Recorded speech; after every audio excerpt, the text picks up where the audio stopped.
महाराष्ट्र राज्याच्या तलाठी भरती परीक्षेमध्ये पेपर फुटीनंतर जो निकाल आलाय त्या निकालात देखील मोठा घोळ झाल्याचा आरोप जो आहे तो विद्यार्थ्यांनी केला आहे। आणि या संदर्भात राज्याचे विरोधी पक्षनेते विजय वडेट्टीवार यांनी देखील ट्विट जे केलं आहे। जो निकालात जो घोळ झालेला आहे, खरं तर एका मुलीला 214 मार्क मिळाल्यानंतर खरं तर हा सगळा प्रकार जो आहे तो निकालात घोळ झाल्याचा समोर आहे। या संदर्भात विजय वडेट्टीवार असतील, राज्याचे उपमुख्यमंत्री देवेंद्र फडणवीस यांनी देखील चौकशी करण्याचे आदेश योग्य वेळी देण्यात येईल असं देखील सांगितलेलं आहे। पण नेमका हा सगळा प्रकार काय आहे, पेपर फुटीनंतर तलाठी भरतीच्या निकालात जो आहे तो निकालात घोळ काय झाला, हे सगळं जाणून घेणार आहोत। आपल्यासाठी विद्यार्थी आहेत आपल्यासोबत, ज्यांनी हे सगळं ट्विट करत प्रकरण जे समोर आणले। मला सांगा नेमका काय घोळ जो आहे पेपर फुटीनंतर या निकालात झालाय, नेमकं म्हणणं काय आहे तुमचा, हा सगळा प्रकार काय?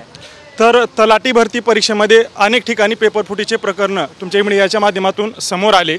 त्या ठिकाणी 5 तारखेला निकाल लागला, त्यामध्ये नॉर्मलायझेशन पद्धतीवर आमचा आक्षेप आहे की ज्यावेळेस नॉर्मलायझेशन झालं त्या पद्धतीनं अनेक उमेदवारांना मार्क्स कमी जास्त होऊ शकतात नॉर्मलायझेशन पद्धतीमध्ये, परंतु एखाद्या परीक्षेमध्ये एखाद्या उमेदवाराला कमी मार्क्स आणि लगेच 15 दिवस झाल्यानंतर दुसऱ्या परीक्षेमध्ये म्हणजे तलाठी भरतीमध्ये 200 पेक्षा प्लस म्हणजे 114 मार्क्स 106 मार्क्स असे मार्क्स कसे मिळू शकतात, यासाठी राज्य शासनाने ज्या TCS कंपनीने आणि IBPS कंपनीने इतर परीक्षा घेतल्या त्यामध्ये त्यांनी सरळ सेवा परीक्षेमध्येच वेगवेगळ्या पद्धतीचं नॉर्मलायझेशन त्यांनी कशा पद्धतीने केलं, याचं नॉर्मलायझेशनचे कसं सूत्र आहे, या सूत्र सर्व विद्यार्थ्यांना त्यांनी सांगावं, दाखवावं आणि या भरतीची SIT मार्फत चौकशी करूनच जे गुणवंत खरे प्रामाणिक उमेदवार आहेत त्यांनाच या ठिकाणी नियुक्ती दिली पाहिजे। 2 पेपर 15 दिवसांच्या अंतरावर झाले होते। एक वनरक्षक विभागाचा होता आणि दुसरा पेपर जो होता तो तलाठी भरतीचा होता।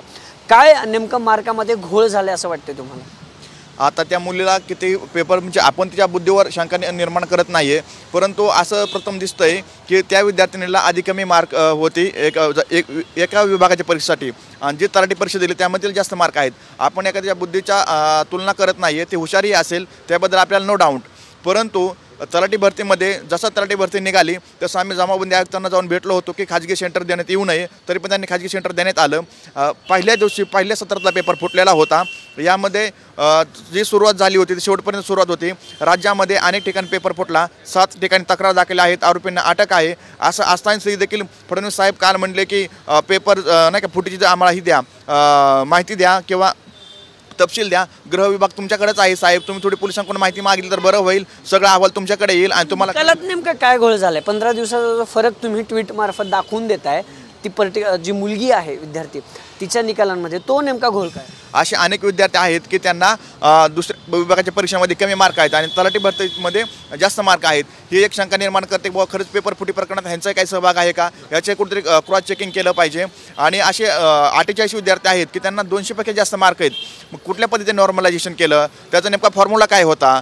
48 विद्यार्थी जर 200 पेक्षा जास्त मार्क असतील तर नेमकं फॉर्म्युला जर कळाला सर्व विद्यार्थ्यांना की कुठल्या पद्धतीने नॉर्मलायझेशन करून त्यांना एवढे मार्क कसे काय मिळालेत, यामुळे एक शंका निर्माण होते। IBPS नॉर्मलायझेशन करत नाही आणि TCS नॉर्मलायझेशन करते, एकाच राज्यात ह्या 2 यंत्रणा परीक्षा घेतात, तर ही दुजा भाव का?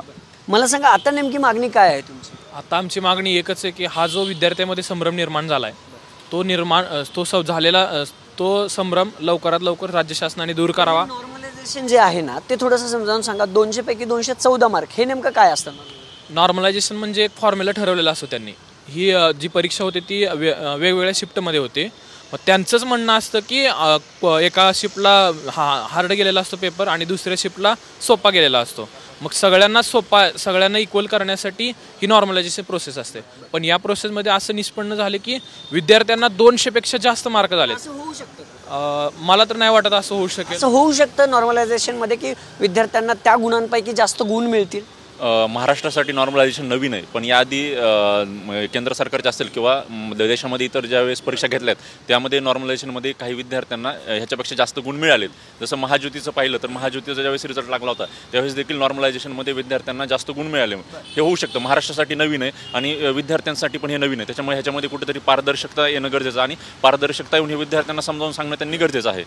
या सगळ्या प्रक्रियेनंतर विद्यार्थी म्हणून तुमची काय मागणी आहे, काय व्हायला पाहिजे तलाठी भरतीच्या पेपर? सगळ्यात महत्त्वाचं म्हणजे जो घाईघाईमध्ये सरकारकडून जो निकाल जाहीर करण्यात आला त्याच्यावर प्रश्नचिन्ह विद्यार्थ्यांचं आहे। त्याचं कारण असं की हा जो निकाल आहे त्याच्यावर वारंवार प्रश्नचिन्ह उपस्थित झालं होतं की पेपर फुटलेला आहे, याची चौकशी व्हायला पाहिजे आणि राज्य सरकारने याकडे दुर्लक्ष करून घाईघाईमध्ये हा निकाल जाहीर केला. तो विद्यार्थ्यांमध्ये संभ्रम निर्माण करतो. तो यासाठी की जो निकाल आत्ता लागलेला आहे त्याच्यावर काही विद्यार्थ्यांना खूप जास्त मार्क आणि काही विद्यार्थ्यांना खूपच कमी.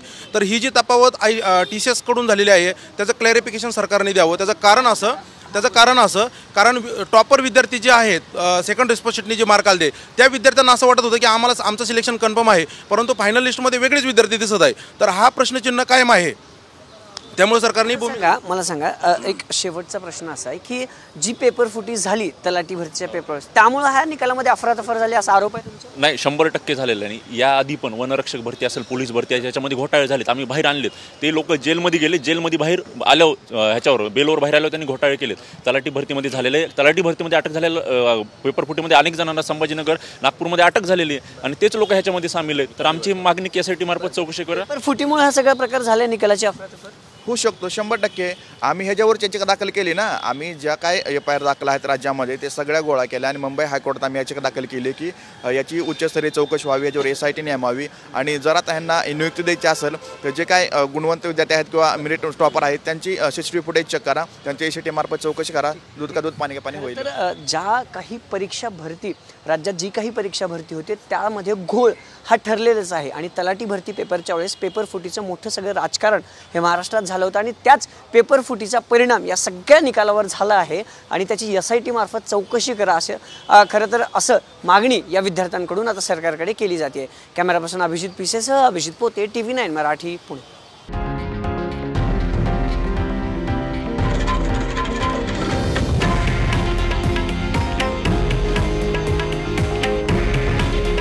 हे आहे देशातील नंबर 1 न्यूज नेटवर्क आणि आपण पाहत आहात TV9 मराठी. काळजी तुमची, हित महाराष्ट्राचं.